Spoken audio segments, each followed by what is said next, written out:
Mark, our protagonist, lived in a universe of vibrant colors and quick decisions, always guided by the urgency of the moment. His mind operated under System 1 thinking.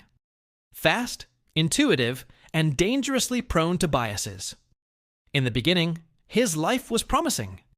Mark had just received his first raise, and instead of investing that small surplus or putting it into an emergency fund, he felt an urgent need to reward himself. A low, sticky little voice, resonating just behind his ears, whispered to him, "You deserve it. Buy it now, or you'll lose the chance to enjoy it." This voice was Aversius, the debt monster, a tiny gray, almost imperceptible shadow that had been clinging to Mark for some time. One day, Mark saw a leather jacket in a shopping mall. He didn't need it, but the sign that read, "Limited offer, last hours," created a strong sense of impending loss. Mark felt his heart pounding, his hands itching, a physical urgency. "If I don't buy it now," he thought, "I will lose the pleasure of owning it and the illusion of savings." He used his credit card. The exact moment the transaction was approved, Aversius made a subtle, yet noticeable jump. He grew a little bigger and a little denser, absorbing the energy of the impulsive spending. Mark, however, only felt the fleeting satisfaction of the gain. A new jacket, the momentary approval of his social circle. Over time, Mark's decisions became a cycle of irrational choices. He needed a car for work, and although he knew he could simplify the options with a modest vehicle, he ended up buying a sporty sedan with long-term financing. At that moment, Aversius visibly transformed. From being a shadow stuck to his feet, he became a medium-sized creature, a parasite that Mark carried on his back. The monster didn't attack him, but slowly drained his energy and peace of mind, and worst of all, it whispered louder every time a new spending opportunity arose. The first installment for the car and the jacket arrived at the same time.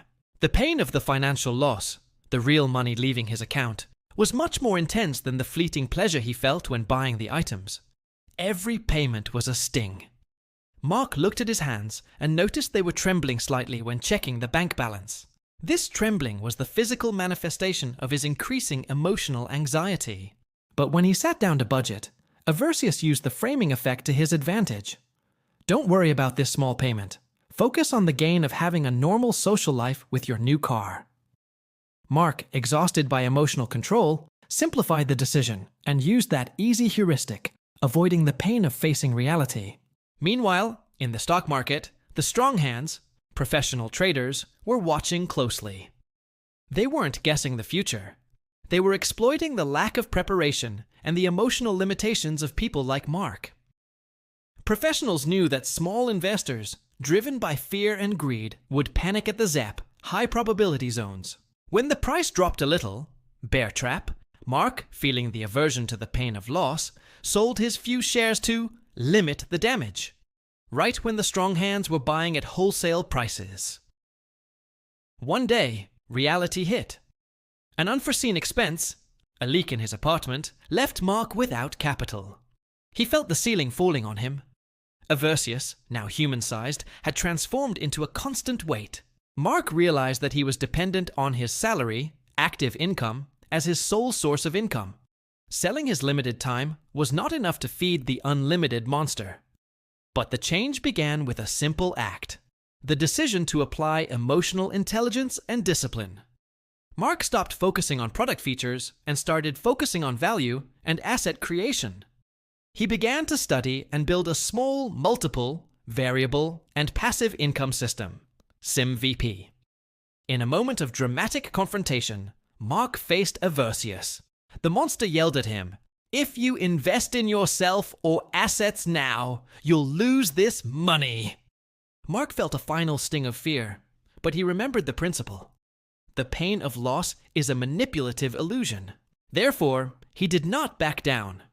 Instead of selling his time, he used his mind and creativity as levers to create massive value.